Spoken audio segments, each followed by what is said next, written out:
Hey guys, welcome to another live stream. Hopefully you can hear and see me. Hopefully everything is working. This has been kind of a confusing morning trying to get everything set up and figured out, so bear with me. We were going to try to do a different camera setup, so we ran out of time on that. So I actually have Debbie over on the other side. I think you can say hello. Say hello. Hello. All right. So if you guys can hear us and at least see me, give me a thumbs up or a 1, and then we can jump into everything. 11 Kids says loud and clear. All right. Okay, so today's live stream was recommended, or the topic was recommended by a user in the Discord. So if you're not in the Discord, you might want to jump into that. You can get into the Discord by on the main YouTube page. There's a link for the invite in the banner. It's the, you know what? Let me just show you. It's the where is it? This little icon right here is the. Whoops. Let me get over here so my pointer's in the right window. Right there. That is the invite for the Discord. So, anyways, man, it's been kind of a crazy morning. Hopefully you guys are doing all okay. And so let me jump into the normal spiel. And that is that I am not a therapist, nor am I an attorney. I'm an individual much like you guys who have gone through a difficult and toxic divorce where kids are involved for some of us. And I've come up with tips and techniques that have helped me that I share to hopefully help you so that you can get through this, get your sanity back, help your kids, and minimize the surreal mind games that your narcissistic ex loves to play with you. Next thing I always like to hit, let me just bring up my slides so you guys can see it. Next thing I always like to hit is to be anonymous online, especially on these channels, just so that you have some anonymity, so that you're not worried about your ex or anybody else finding you and exposing you. The one thing I will caveat on that is make sure you don't tell your ex that you think what they think they are. Use that information to help you. You don't need to go to them and go, I know that you're a narcissistic, NPD, borderline, comorbid, dark triad, all the different terms. Don't do that. Which then rolls into the next thing, and my little headphone amp is not working well today, is diagnosis. The only person that can do a diagnosis of somebody is a clinician, is somebody who is licensed in this stuff and is doing it in a clinical environment. And that's why all licensed therapists and stuff will not typically, unless they're on TV, start trying to diagnose people, because that's completely improper and you absolutely shouldn't do that. So we absolutely should not do that as well, because you do not want to get in a situation where someone's going, wait a minute, what credentials do you have to diagnose anybody? And then worst case scenario, it rolls into a situation where your ex is basically going to say that you're toxic and that you're alienating the kids against them. So be incredibly careful about that. That's what this channel is about. If you think that it would be interesting for you and you have not subscribed, please consider subscribing and hitting the bell notification so that YouTube will tell you whenever I post videos or go live. The other thing I want to mention is if you want to get my attention, and you know what, I've been doing this lately, so I'm going to bring this over here and I'm going to shrink it down over here. If you want to get my attention, and you'll see that some people are already doing that, you can do @DSD, and that will make it nice and orange so I can see it. And so if you want to get my attention, you can do that. And if you have a specific question, if you do @DSD and question, then I'll know it's a question. The mods will know it's a question, and I will try to cover it. And as I did mention, Debbie is here and online, so if you guys have questions for her as well, just ask those. You can tag her or tag me, and we can cover that. Come back over here. And the other thing, I have started doing newsletters again. So if you are interested in being on the newsletter, then just go over to the dadsurvivingdivorce.com website, sign up for it with the dialogue that pops up, or you can scroll down. Actually, you know what? Let me do this so you can see what I'm talking about. You come up to the main channel. If you scroll right there, you can sign up for it right there. Then I can send you emails directly. And I haven't done it in a while, so when I sent the other one, I had a bunch of people unsubscribe, which is normal. So it's like not a problem, but it's just funny whenever I dusted the dust off that happens. So on that, guys, let us jump into. Oh, hold on a second. Can I come by and say hi? Oh yeah, sure. It's going to be complicated, but Okay, I just want to come by and say hello. And also, somebody already jumped on and was asking about the Discord. So while I'm here saying hi, everybody, make sure to kind of bring that up too. okay. So we can connect. All Have right. a great morning. It's good to be here. I will try to juggle with looking at the comments, but there's so much going on around here. All right. Well, and we could chat a little bit about that. So I think if you guys in that last video I had made, so she's going to go back and put her headphones on, so she'll be able to hear what's going on. So she actually has taken a job back down in my neck, our original neck of the woods. So she's no longer in Chico. Whoops, my phone's fallen. She is. Well, what can we say about your? What do you want to say about your job? Do you want to say anything? Oh, hold on, let me punch you back in. Okay, go. Well, I am a social worker, and I don't have too much to say because I haven't begun the job yet. But I am glad to be down in SoCal since I am closer. It was a great adventure being up there, and I love California on both ends of it. But anyway, it's good to be back, and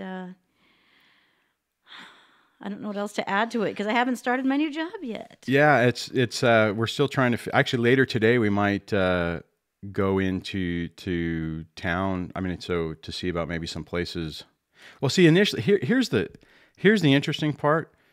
She basically got 2 job offers, and then one. Can I even say where the one you're going to is, or would you rather me not? Oh well, I'm basically going from a nonprofit to a county position, but Yeah. which is great. But it was awkward when you start a new job and you're introducing yourself to the whole company, and then it's like, oh, bye-bye. Yeah, it was very awkward. But well, and the thing on that is that I mean, this is the county job that she ultimately was hired for, or will start in a week.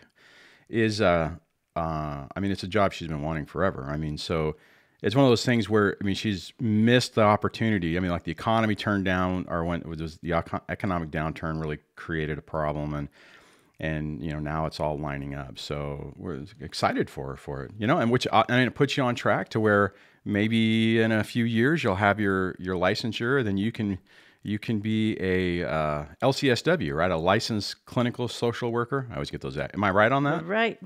That would be fantastic. And that is the plan. One step at a time, though, and yeah. But everything that I'm learning about this community and what, well, I know what I've been through and what Duane's been through, and then all of you. All of this is going to really help me work better with people because I will have this understanding and empathy.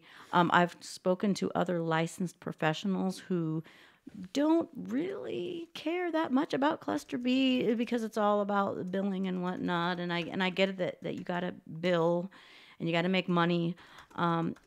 But I just want everyone to know here that I've also met some licensed social workers who, what they do to get around that is they have their own business and they take people on a cash, like a sliding scale cash basis, so that they're not as concerned about billing, and they're able to help persons who are going through things that don't necessarily get the top monies for the people trying to make money. Yeah. So it is just keep in mind that no matter what, it is a business when you're working in a large agency. It's a business. If you work for yourself, you can specialize more. All right. So all this is going to help me help others, which is what it's all about. I think. Yeah, I hear what you're saying. Right. And one thing I know I've talked about this before, but just so you guys, and I know there's a lot of controversy on, licensed and unlicensed and credentials and stuff, but to get the credential, I mean, you have to have a master's degree. I mean, so that's 6 years at the minimum for schooling. And then after that, I mean, and what you're starting, I'm pointing over there because she's over here. But once you get to that point, then you have what is it, 2,000 hours or No, 3,000 3,000 supervised hours, Right. and then you have to take an exam. I've taken one of the exams, but then the case study exam comes later, and that's not easy to pass as well. So, Yeah, so you know there's- what? I've got a long ways to go. No, and, and that's okay. And what I'm saying, and the point I'm making is that to get to the point that you can be basically a licensed therapist is a long, arduous road. I mean, it takes a lot of work to get there. You know, I mean, and it's, you know, so there's a lot. You know, it's a which I can understand why. I mean, not to turn this into into that conversation, but I've seen a bunch of videos lately where there have been people who have been critiquing different people in the community. You know, it's a lot of work. That's my point. So, all right, let me scroll back over here and let me just check and see who all we have on here. I did see a comment and I did respond to it. Miss Joy said that where did it go? It says where is it? She was basically asking if come on. I just saw it on the screen. Now I can't find it. It says, DSD, you need to do a podcast with, you have an excellent setup and voice. Why, thank you very much. And just for anybody who is not aware, if you go to my main website, I do have a podcast. I have been doing video versions as well. I didn't post one this last Monday. I just ran out of time, but you can get to it on the main website. And it is also available on Google Play, Apple Podcast, Stitcher, and any of the other ones. And if there is a podcast system that you use that I am not on, let me know and I will submit it. I've actually done that a couple times where someone will submit that. And if you go to the, if you go to the main channel and you scroll down, the video ones I have started posting. So if you scroll down on the main page, you'll see Break the Cycle with DSD Podcast, and you'll see the video versions of the podcast, which actually are performing better than I thought they would. So I appreciate you guys' support on that. And and talking about podcast, I am in theory doing oh crud, I'm trying to remember the acronym. Americans for Equal Shared Parenting. So I am in theory tomorrow interviewing Mark. What's his? I'm trying to remember what his name is. Mark Ludwig, over here from Americans for Equal Shared Parenting to discuss about what he's been doing and the success he's been having and some of the legislations that he's been able to encourage different states to introduce to try to alleviate some of the problem of using kids as pawns in this entire nightmare, because unfortunately, whenever you have a narcissistic personality type, toxic X, they will absolutely use the kids, and this doesn't matter whether it's the mom or the dad, they will use the kids as pawns and weapons. So I am looking forward to that, and hopefully that goes well. So all right, now I'm going to go through and just try to check to see who all we have here, because it looks like we have like 40 people here today. That's awesome. So thank you guys for hanging out with us on a Saturday. We got James F on as well. James, you're using your different channel there, buddy. So James is also James the Broviver. I always say that wrong. But he is one of our mods. We got Miss Joy, says hello everyone. Hey Miss Joy, welcome to the channel, welcome to the show. Ruby K, welcome to the channel, welcome to the show. Wow, looks like we got a lot of new people. Etsy, which is ESCSEE, so welcome to the channel, welcome to the show. Holy crap. There's like all kinds of new names I haven't seen here. So thanks, guys, for hanging out. Lauren Hobbins says, have a great day. We are above 0 degrees, short weather. Holy cow. It's a lot nicer here in the California high desert. And let's see. Okay. I'm trying to scroll down. And okay. Well, that was before we even started. So now I'm just trying to get where we are. Kevin Mason says, self-care, watching an AAF football game before work. I wasn't allowed to watch football. You know what? That's an interesting comment. I'd like to come back to that one. And that actually ties in with the mind game thing that we'll hit here in a minute. Hopefully I can remember that. So Debbie, remind me if I don't hit that. Let's see. Cindy T is here. And Leslie's here, spiritually empowered coaching. Oh, that's the other person I'm supposed to be doing we're supposed to do something, and then we're going to do a premiere on it maybe sometime this weekend, or record it this weekend and then do it next weekend. Let me just, I don't know if you guys are familiar with premieres. YouTube rolled those out a little while ago, and I played with it a little bit, and it was kind of not well received by the community. But here's the good part about it. It allows a content creator to create, whoa, that was weird. To create a video and then roll it out as a kind of like a pre-recorded live stream, and then chat and then live comments can be there. Which the cool part about it is whenever we do this, we'll be able to create the video, and then Leslie and I will be able to hang out in the chat and actually interact with everybody, because it makes it really tough a lot of times doing like the live streams to talk to people. But so we're excited about doing that. So I haven't firmed up the time yet. I'm probably going to be recording that tomorrow and then trying to release it sometime next week. So just wanted to throw that out there. All right. I'm just trying to, oh, Cy Scooby's on. Glad you can make it. Oh, can't get in. Well, that's weird because you're in. You just made it come. So Cy, can you see us yet? So let me know. All right. So let me scroll down to the bottom. Okay. And I mentioned the Discord, so, now it's scrolled all the way down to the bottom like it always likes to do, which is really annoying. Okay. Hey, Savvy Duns is on as all. Man, we got all kinds of people today. This is pretty awesome. Angela Falsetta says, hi, Duane, and survivors. I'm so glad you could be glad to be with you back. Because I cannot do this alone. Try to break, not ready. Hi, Deb, and help to the others here. 20 months in recovery. Yeah, you know what, guys? If you have those backslides, don't worry about having to come back. I mean, sometimes you have to take a break, and taking a break is important. But don't try not to beat yourself up on stuff. Just be kind to yourself, because this whole thing is a very complicated situation. Aw, Angela did a super chat. Appreciate that. It says, thank you so much, Duane. Glad you are staying home. Yeah, and I might hit that again if anybody's interested in that. Glad to be back. Realize me in a million ways. Love to you, Debbie, and survivors. Hi, Leslie. Thank you, Angela. I appreciate that super chat. I really do. Thank you. Okay, so I want to hit the Surreal mind game. This, again, was what was discussed earlier.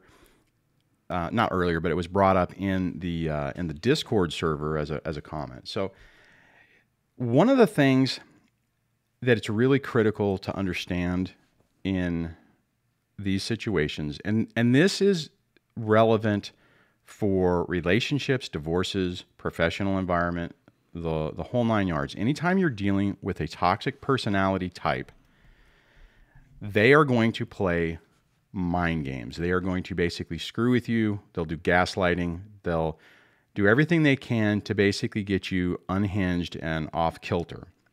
Now, when they do that, it's one of those things where it wears down your defenses. You start questioning yourself, and you start, that's the right word. You're not thinking correctly about what's going on, and it makes you really susceptible to making mistakes. And obviously, if you're in a court environment, that's complicated. But what the other person was talking about, and I can't remember I'm trying to scroll up. Yeah, Kevin, when he was talking about watching the game and not allowed to do it, you'll find yourself in a situation where things that you like to do, things that bring you joy, especially in a relationship, they're going to knock on that and not allow you to do that. Like for me in my situation, I didn't like to have the TV on. I still don't really like to have the TV on in the background. I like to listen to music. I effectively wasn't allowed to listen to music, throughout the house. I could go in my little back room. I could do it with headphones, or I could do it really quiet, when I was on my computer. But it wasn't something that I could really enjoy. And I would just get shamed and ridiculed on that. It's like, music is for the car, whatever. And that's the type of thing that's going to happen. And it slowly starts to wear you down. And it's amazing that we don't set up our own boundaries and say, hell no, that isn't the way we're going to deal with that. So Hey, Debbie, what do you have any? What's your experience on some of those surreal mind games that happen? Well, basically, it's just that once you accept a certain behavior to be normal, you know, I think you kind of become numb to it. Yeah, good And point. and then over time, it seems like you don't realize it isn't normal until you experience something different. So, otherwise, if you keep experiencing the same thing, oh well, even Right. though you're not happy, you're still thinking, oh, this is normal, this is normal, this is normal, right? Yeah. No, that's a And I good. think that's what happened with you and I, Oh, in right? our relationships. Yeah. Oh, yeah. No, and here's the other thing that's kind of interesting about this. Whenever you exit that, you carry that baggage with you. I mean, I know Debbie and I, we've talked about this. I think we've even talked about it on video before, but I'll just bring it up. When we first started dating, I was still in that mode to where I was constantly shamed and put down. So we would have a conversation about something, and I would kind of as a not a prerequisite. What am I thinking? Like a self-defense Yeah, mechanism, self-defense or coping mechanism, something like to that. where I would basically like, well, you're probably not going to like this anyways. Well, this probably isn't that good. Well, I mean, I would put, I almost put myself down, kind of, and it was a defense mechanism. So I was setting myself up to get ridiculed and to make it to where it wasn't that bad. And I'm sure a lot of you guys have done the same thing to where, you're constantly being shamed and put down, so you expect it, so you're gearing yourself up for it. And I remember, I remember early on, I mean, we weren't dating. I mean, it was like probably the first few months of us dating, and you were just like, why are you doing that? Knock it. So you need to stop it. Why do you even think I would not like it? We haven't even done, not done it, but haven't even tried it yet. We haven't even done this yet, or whatever. And you're already setting me up to be disappointed with it. So I mean, it's just, whoa, what did I just do? I just hit a button that I shouldn't have done. Yeah, go ahead.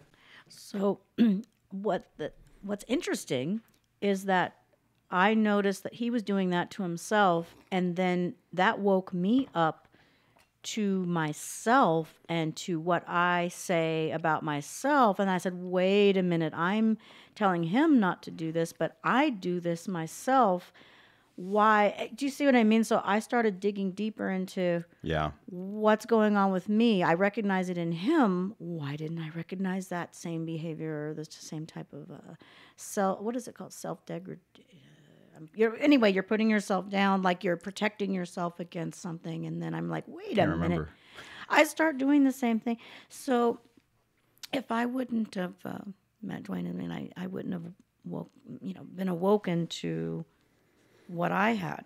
Well, and just to I remembered. And to clarify, I mean, back then we didn't. I mean, I hadn't gotten to the point that I understood what was going on. I mean, so this was early on in the whole thing. So we were still just. I mean, I was still in the denial stage on how affected I was by all of this. So let me see some of the comments. You can see the comments too, right?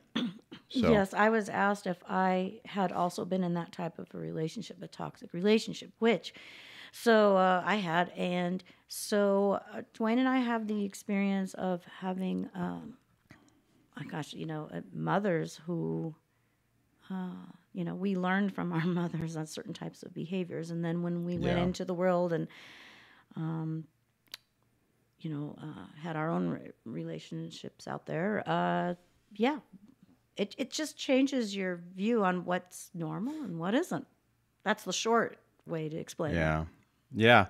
And well, and the thing is, I mean, the other issue to just hit, I guess, real quickly is most of us are geared for this, are conditioned to be susceptible to this from our childhood. There's those childhood wounds that are that bad parenting. I mean, I guess the best way to put it, which eroded, and I think someone else had made a comment about, let's see, I think where is it? Transpersonal hypnosis says it's like personality erosion. And I think that's really spot on, because it does.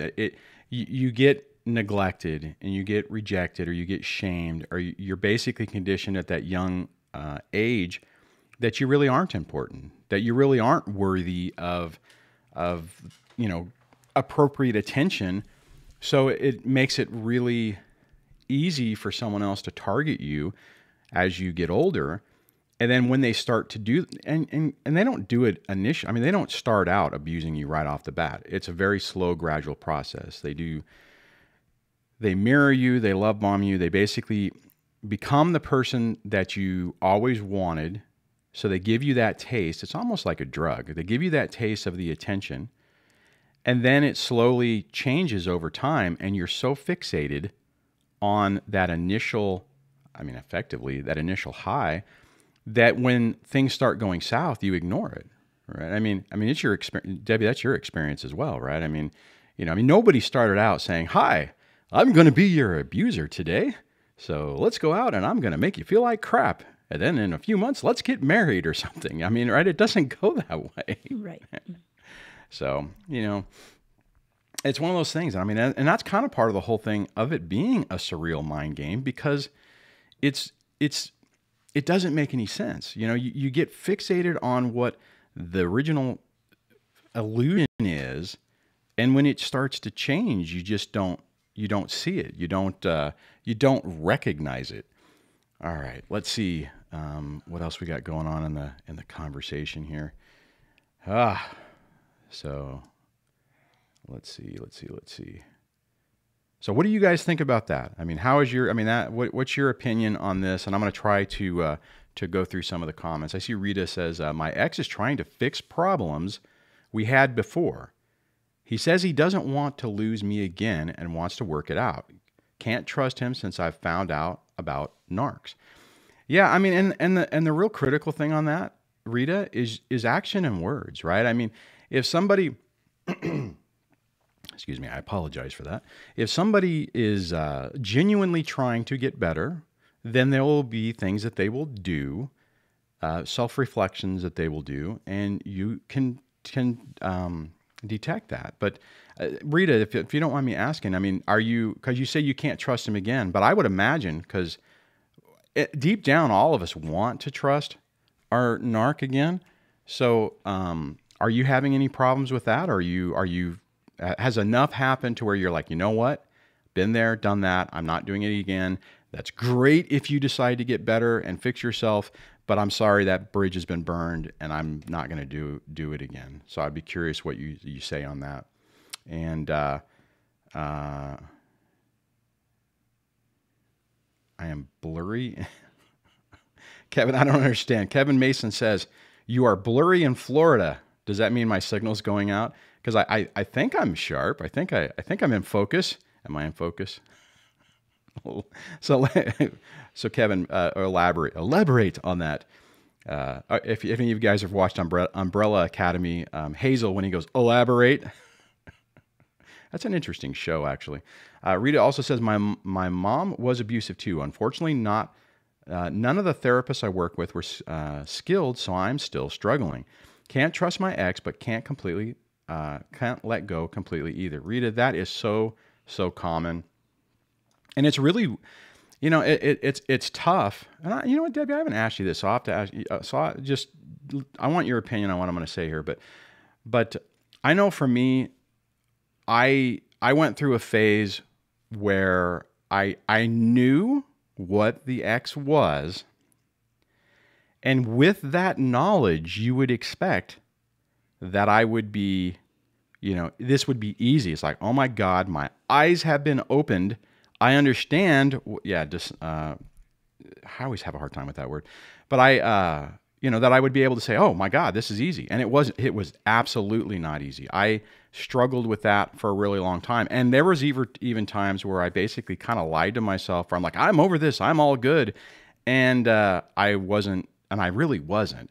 So that is really normal, and it's really tough. And it's part of that trauma bond to where you just can't get away from them. I never asked you, Debbie, did you ever have that thing to where you were still attached with it, or with your ex, or was it pretty, not,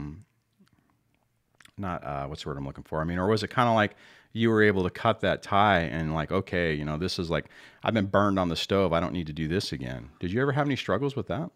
I guess my experience with that is a little bit different, more of a numb feeling, and not feeling like I had the closure that I wanted. Oh, yeah. I do know what you're saying as far as not having the closure, and also not, as I mentioned a little earlier, not recognizing like the as well as I should have the signs of normal and not normal, because Yeah. normal is, here's the problem with the word normal, is normal kind of depends on, it's not Right. just how you're raised, but the society you're in. What do you see on television? What were you raised to see? The behavior of males and females, and everything in between, quite frankly. And, how are we expected to behave and how we are expected to respond. Okay. And this is, and I'm sure we could all agree that there's really no such thing as an American culture. We have many subcultures within our American culture. And then you have you have your genetics.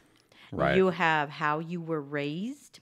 Then you have how your neighborhood is. Then you have how your city, state, country. Do you see how many layers of influence we have? And then you have the mass media on top of that. So what we expect from ourselves and what we expect from other people can get jumbled and confusing, quite frankly. And you know what? And even with the schooling I have and whatnot, and what I've learned from Duane and his experience, I cannot proclaim that I am the expert of all experts. Of course, I am still learning. And regardless of our age or whatnot, we are all still learning.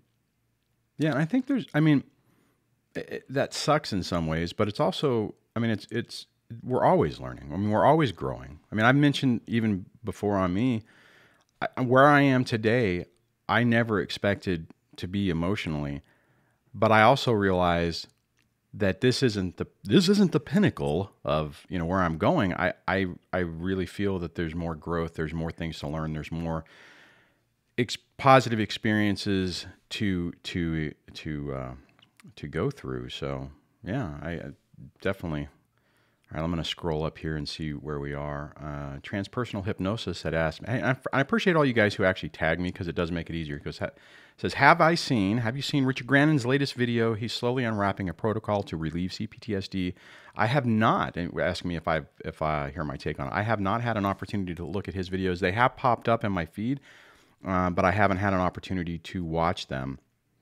I've kind of been dealing with some work issues and some other stuff, so it's been occupying a majority of my time. So for you guys who have, what's your opinion of it? Are you guys thinking it's good or what? I'd love to hear what you think, and I'll add it on the list of things to look at.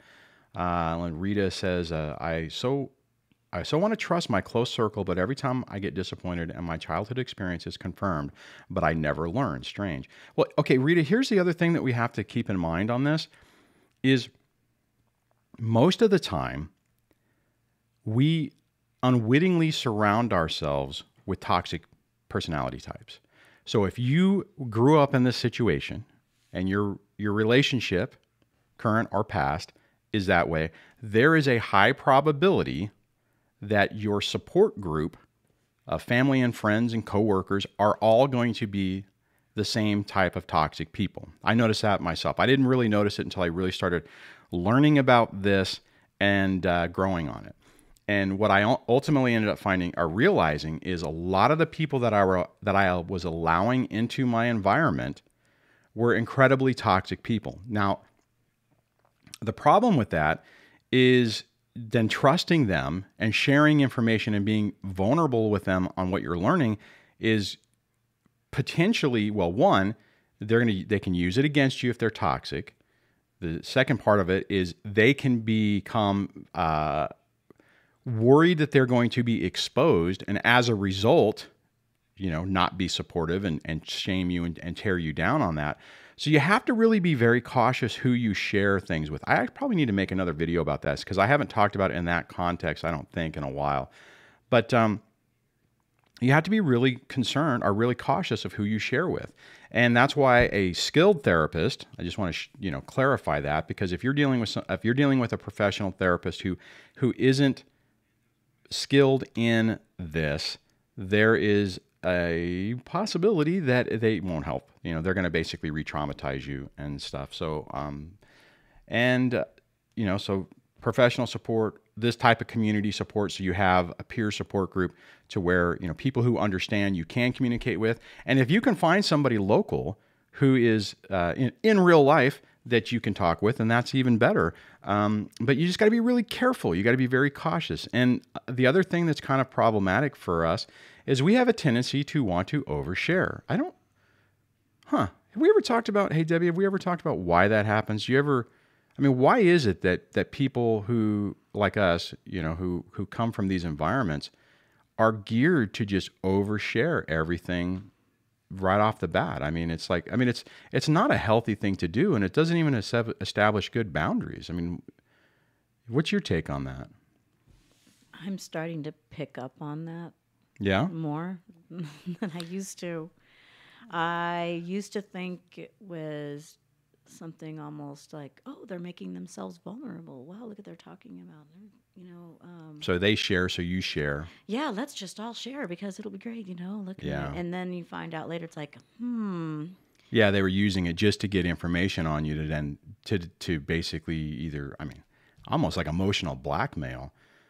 And so that's the thing. And it's a slow progress. I know I used to do that a lot. It's like, I look at it now and it's like, holy crap, why would I even consider that appropriate to overshare with people that you just meet?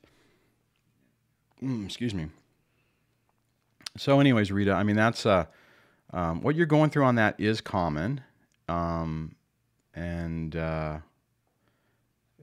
I'm scrolling up, and it's just we gotta slow ourselves down on this. We have to not try to rush everything and just let things play out in a more slow, methodical manner. And it's amazing how just taking that approach and inserting that in your life and being able to, it's something that takes work. It's not something that you're going to be able to do overnight. It takes work, but that simple concept reaps so many benefits. It's like it really fundamentally changes your life because it keeps your mind from going crazy, going too fast.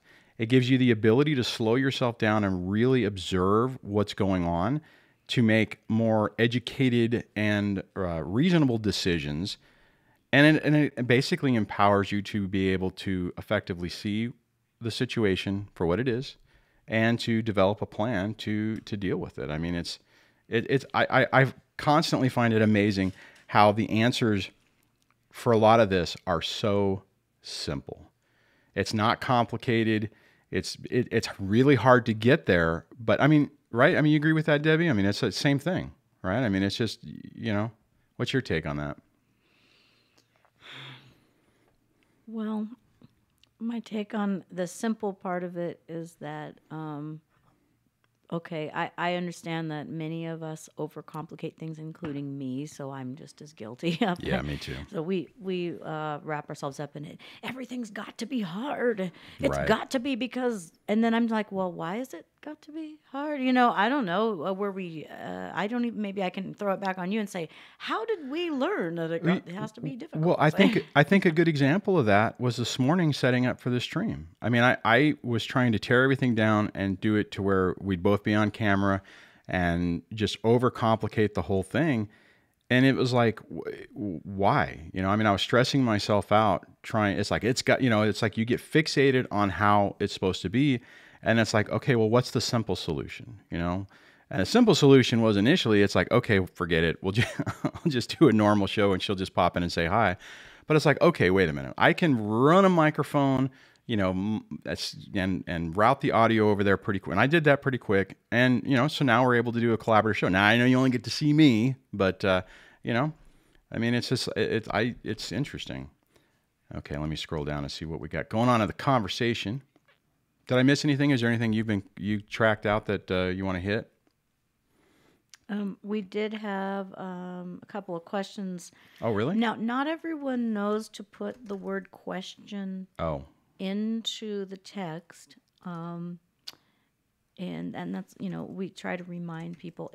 See, what happens is that Duane does a search, and now, correct, right? You put in the word question, and then it pulls up. So he'll type in the word question, and so everything that shows question will pop up.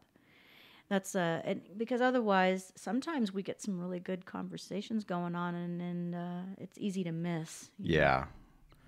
Let's see. I'm trying to look. Was there a question that someone asked that I should hit?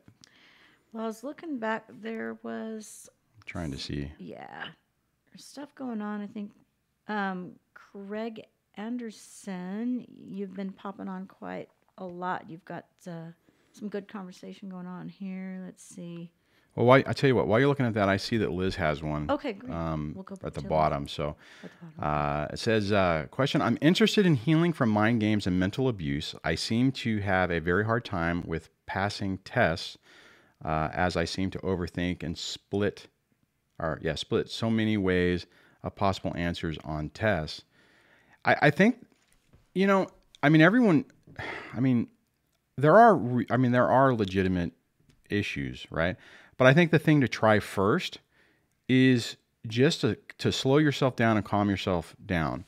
And it's what I'm saying is like when you recognize, and this is what I was able to do for me, when I recognize that I'm starting to go down that path, is just basically saying, okay, I'm getting spun up, or I'm being gaslit, or whatever. But you recognize what you're doing. You kind of say it in your head, like, oh my God, this is currently happening.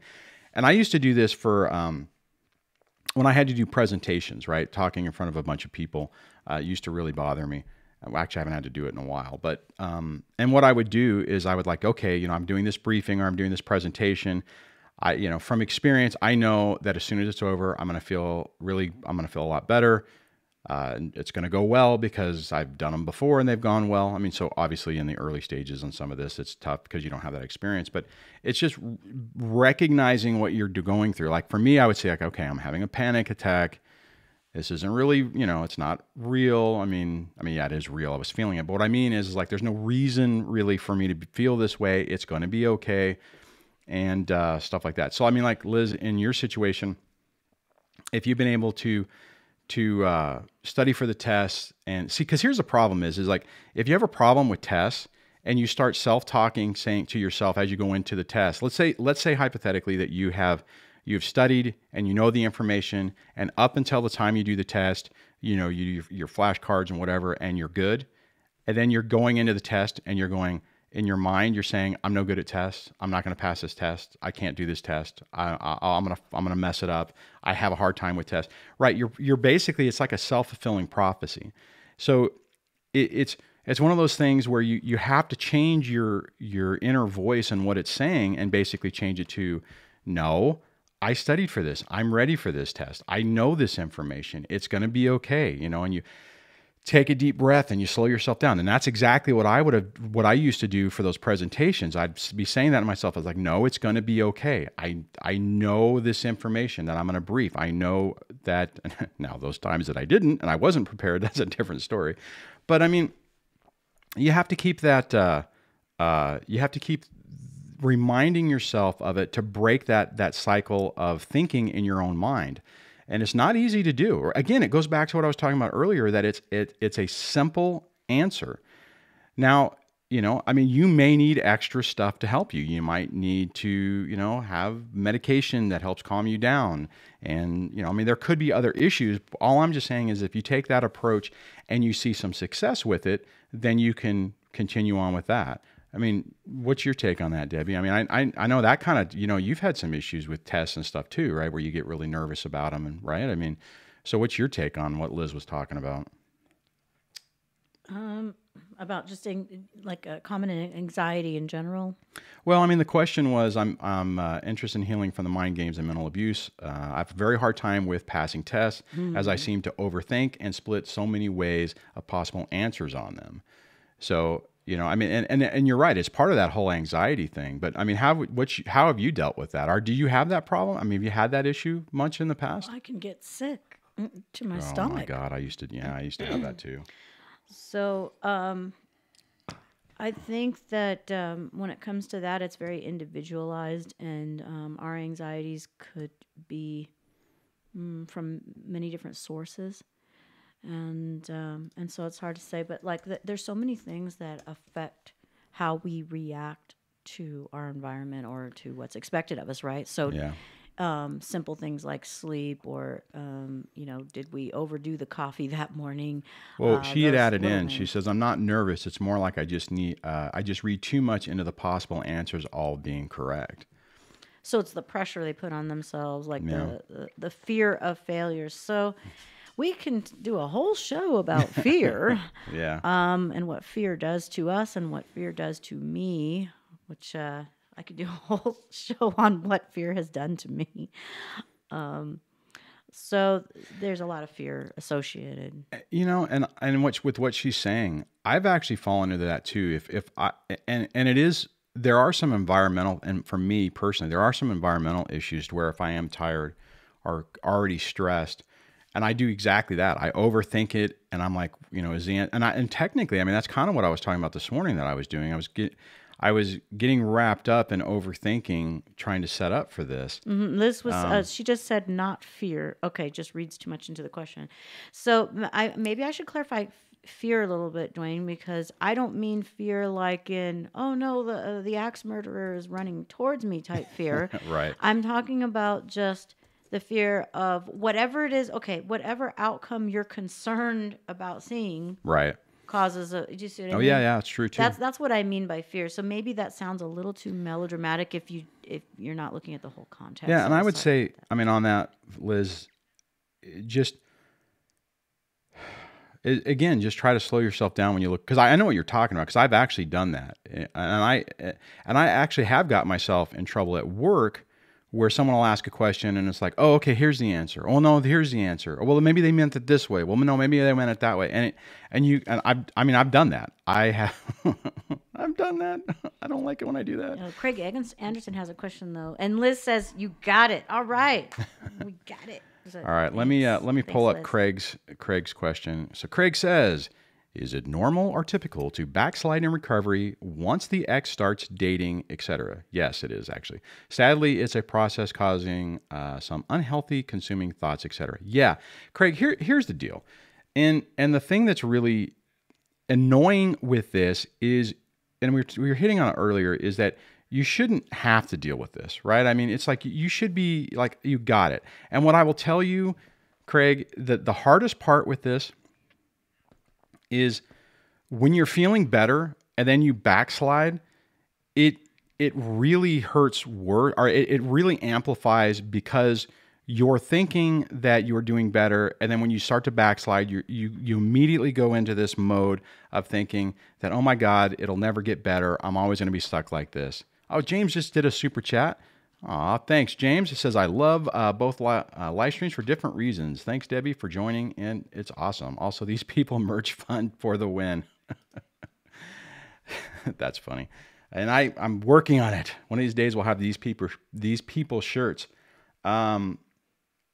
Anyways, let me just double check. So, yeah, Craig, it is normal and typical to feel that way. And I hate to say this, but earlier on when Debbie and I were we're still, I always say that weird, but early on in our relationship, there was a period of time where somebody had seen the ex with somebody out on probably a date, and it actually, like what Craig is talking about, it affected me that way, and I didn't even expect it. I didn't think that I would even be worried about it, but it's like all of that past memory and those issues that I hadn't processed and really deal with came back.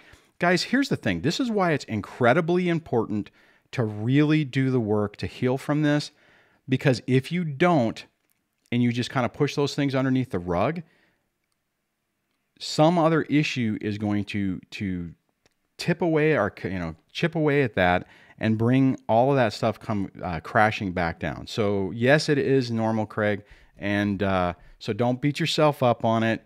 Those emotions are just basically are suppressed emotions that you haven't processed yet. You're normal. You're not the outlier in these communities that will never be able to get healed. You're doing what you're talking about. I mean, I would rather say, no, that never happened, but I mean, that wouldn't be honest, and it was hard on Debbie too. Here's the thing. I know I keep saying that, but meaning here's the thing, but it was, it makes it really tough whenever you're having a new relationship to do that. Liz just did a super chat. Thank you. I appreciate that. Thank you for the super chat. I appreciate it. So, Debbie, anything you want to add on to what Craig was asking? It's a touchy subject, right, on either side, Yeah. because there's so many emotions that go through your mind when the other person moves on, and how you react to it. And it's weird because just because it's upsetting when you see them with someone else does not mean that you wish to be, oh, I wish I was in that relationship again. No. If you dig a little deeper, there's other things going on inside of you here. What you're looking for is the illusion. You want the illusion of what it was. Craig says, I was in the best place, and then boom, the kids gave me all the explicit details. That was really nice of them to do that. I mean, they're kids. They're not doing it on purpose. Yeah. I mean, it's tough. It's weird though, because I'm at the point now. I mean, because there were times where the kids, if they said something, or are those wonderful friends who, God, I remember a while back whenever I told you that this dude was doing some work that knew us on the house next to us, and that piece of crap is like, oh, hey, let's talk about your ex. Man, she sure looks great. Man, I wish I could date her. I mean, I'm like, seriously, dude? What the hell? Anyways, but there'll come a point to where you'll process that and it won't affect you anymore. It takes a long time. It's not something that's easy, that's for sure. So let's see what else we got going on. James says, yeah, don't push it down. Oh, you switched to your other channel. So now he's on the James the Reviver channel. Says, yeah, don't push it down. Just take it on and hang on to the way you hang on. That way you don't have to come up at a bad time.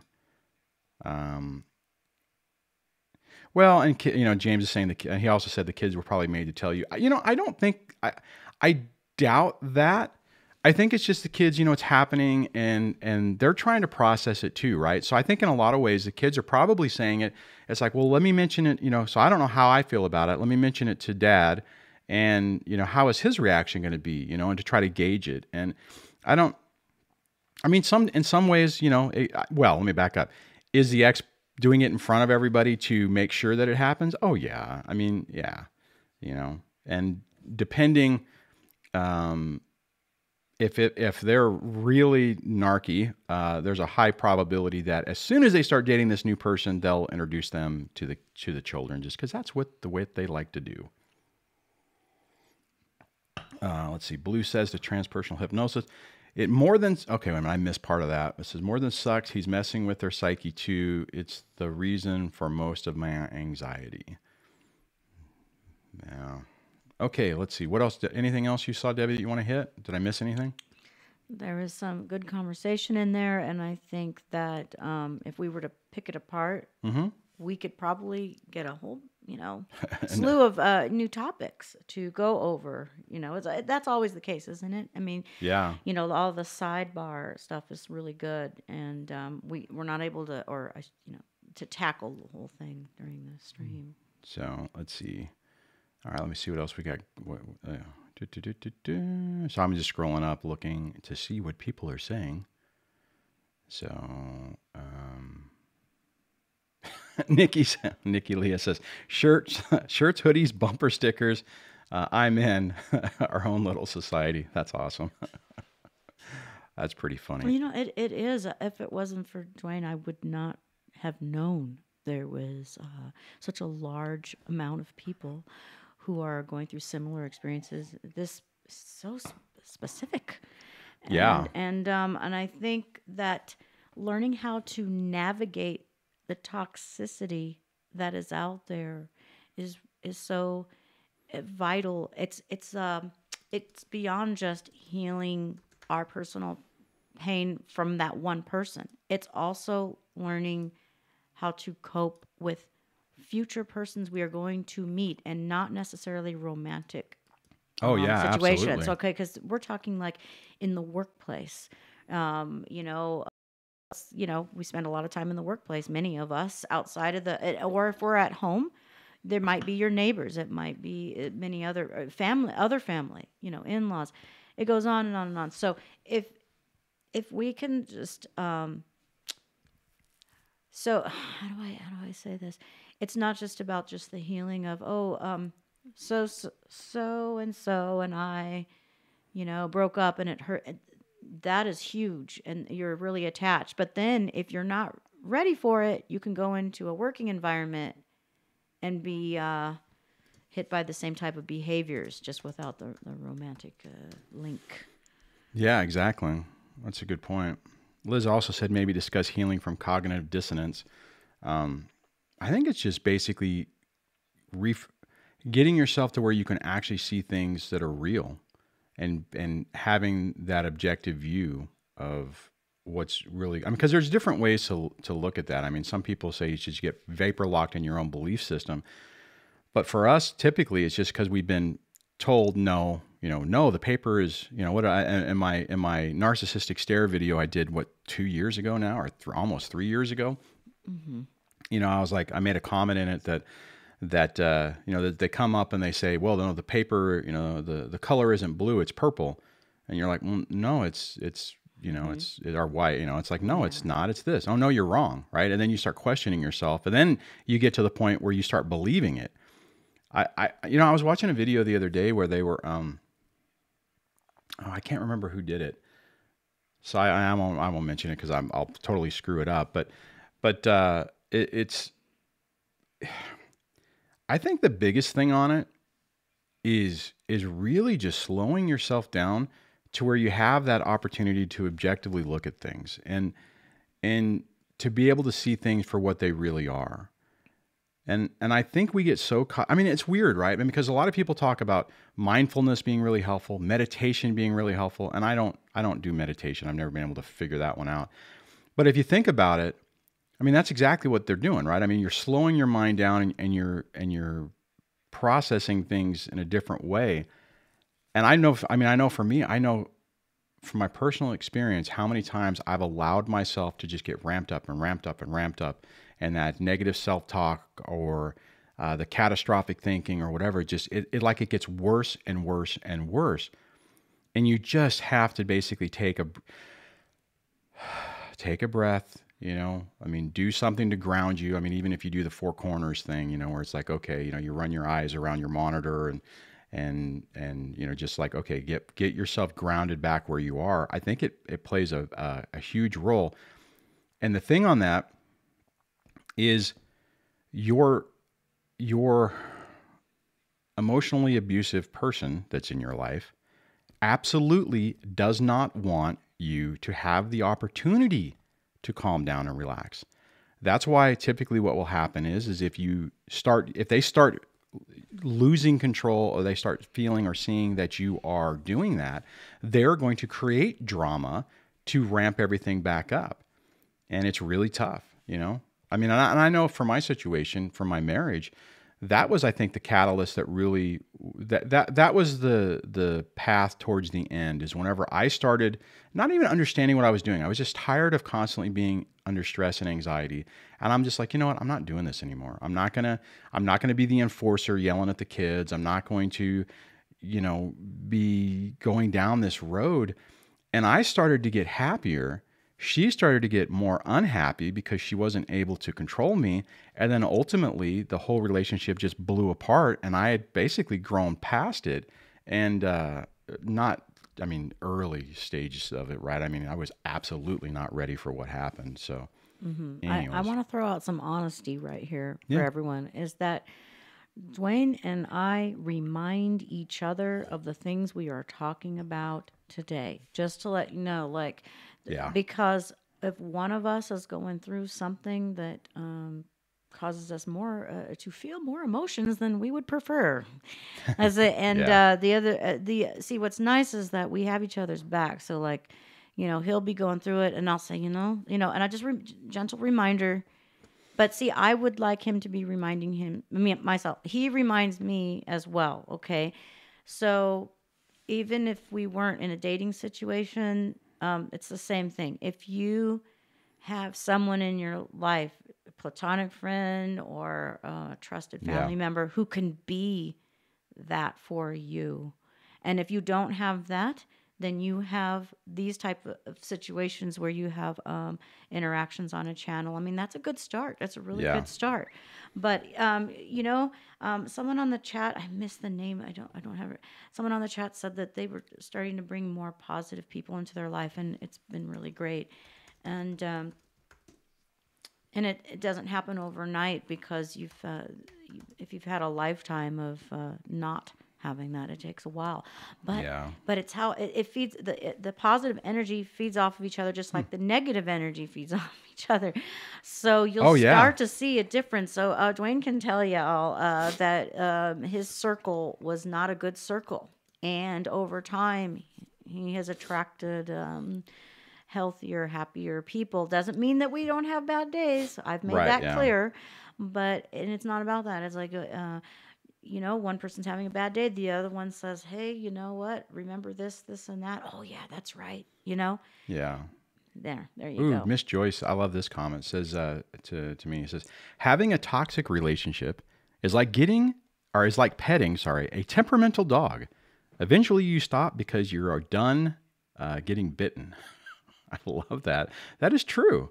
That is very true. And it's like, it's weird though, but that we sit there and we still allow it to happen. Let's see. Blue said, good point, DSD. I point out crows to my kids one at a time. At the beginning of the alienation, they said, that's not, cows. Sorry, that's not cows.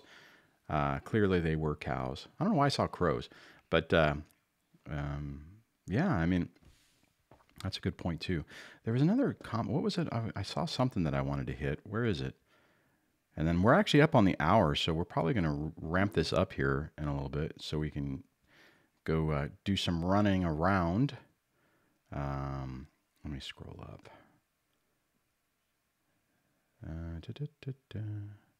Transpersonal Hypnosis said to Blue, we are so aware that he will likely attract romantic partners the same as a high conflict parent in his future if he doesn't join the therapy now. I think you're talking about, maybe your son getting into another toxic relationship. And you go on to say, it's about ending the whole cycle of abuse. And it's tough because there are so many moving parts. Yeah, there is. And it's weird though, because people, it's sad because you would hope that someone would go, this isn't, I didn't enjoy this. Let's do something different, and let's do some work to try to figure out what happened. And oftentimes people don't want to do that. And it's weird because I know it's painful to work on, like I always say, spend the time to work on this. I know it's painful, but going into another toxic relationship is worse. I guess technically, if you look at it from the perspective that if you're in denial and you're like, well, my next relationship won't be toxic, it'll be fine. So I don't need to work on these past problems and what got me there, because I'm not going to do it again because that was just a fluke, right? I mean, I could see somebody making that argument, and I think for me though, I saw so many people do that. I saw so many people do the lather, rinse, and repeat. Mainly it was from younger people I knew who would have a relationship and it would be great. And, like, oh my God, I found my soulmate. Everything's awesome. And then 3 months later, oh my God, they're so horrible. Or worse, what would happen is like 3 months later, they would disappear from social media. And then 6 months later, they would pop back up because they finally got out of the relationship. And then it would be, lather, rinse, and repeat. Then the person would do that. Then it would be like, oh, I found, now Billy is the best person ever. Jimmy was, but no, he's not. It's just, so when I went through my situation, I'm like, oh dear God, I don't want to do this again. So I was very, very worried about repeating. But all right, let me see what else we have on here. And then any other last minute questions, please put that up and we will wrap this up. One of our Saturday live streams. Savvy says, fortunately not all of the time, but the chances are high in recovery. Most of the time you attract, I'm sorry, I missed her other comment. It says, most of the time you attract another narc after a relationship. Yeah, you absolutely. Spiritually Empowered Coaching says, I totally got into the trap of not healing. It was back-to-back abuse. And see, and that's the thing. And I know we want to be in denial about it, but that right there is the key. If you do not take care of this, it's like the universe saying, oh, you didn't learn? let's try it again. And I didn't want to try it again. I don't know about you guys, but I definitely didn't. Hey, Chris, I didn't see you pop on. It says, I have been very careful to avoid narcs since divorce. 8 years. Good for you. That is awesome. And Angela says, I am out of all romantic relationships now, far, far away. It is my narc so-called family I went no contact with, except for the 2 brief, low contact necessary times for my grown daughter's sake. I left an entire family. I think sometimes we have to. I know it's really tough. James says, ain't nobody got time for that. That's pretty funny. All right. So guys, let me figure some of this stuff. Oh, what am I doing wrong? Oh, that don't make sense. What am I doing here? Oh, that's what I'm doing here. Oh, geez. Sorry. I'm trying to play with stuff. All right. Do you have anything you want to say before we wrap it up? I think that we're good. I don't see any new questions at this time. Yeah, so I think we are good to go. All right, guys. So, hey, thanks for hanging out. If you're new to the channel and you haven't hit subscribe, please hit the subscribe button and press the bell notification so that you get notified whenever I post new videos. I will be here on Tuesday. I did bring back the Tuesday live stream, so hope to see you there. I am actually, I thought about doing this tonight, but I didn't. But somebody sent me a care package with some artwork, which that was amazing. I really appreciate it. So next Tuesday, I am going to go through that and show that and give them a shout out because I really appreciate it. If you ever decide you want to send me anything, just look in the description and you will see my mailing address, and you can send me a care package to my P.O. box. And you know what, guys? Be kind to yourself. Slow down. Don't beat yourself up on this. Understand that it's just an iterative process. You'll have good days. You'll have bad days. But you have better days ahead of you. Don't forget that. And I will chat with you on the next video. Take care.